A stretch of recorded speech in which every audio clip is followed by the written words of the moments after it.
Шаштың түсуі. Шаштың түсуіне бір емес бірнеше жағдайлар әсер етеді.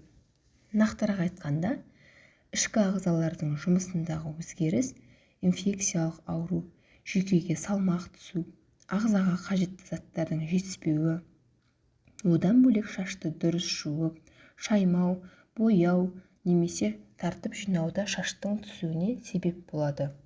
Үйде де өз бетіңізше ем жасап, шашыңызға күтім жасауға әрі емдеуге мүмкіндігіңіз бар. Осы ретте шаштың түсуіне бірнеше ем түрлерін ұсынамыз. Алоэ.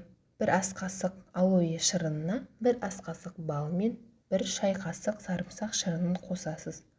Дайын болған қоспаны шашыңыздың түбіне сіңдіре отырып жағыңыз.